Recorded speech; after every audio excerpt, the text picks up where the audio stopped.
Hi everyone, in this video I wanna show you how to fix the cable clamp. It may happen when you start to repair your netbook. For the mistake, you can broke the cable clamp down.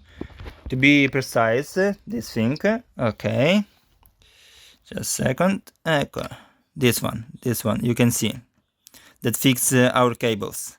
And without the fixing of it, the thing will not work. In my case, it was the cable of the screen. You can see it. What I did? Simply, I took my scissors and cut it the piece of the plastic.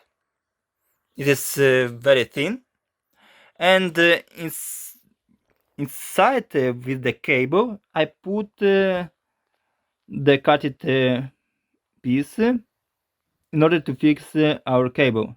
If you want, of course, you can also put the scotch upside, but in my case it was enough because it's very enough strong fixed, so I solved my issue in this way.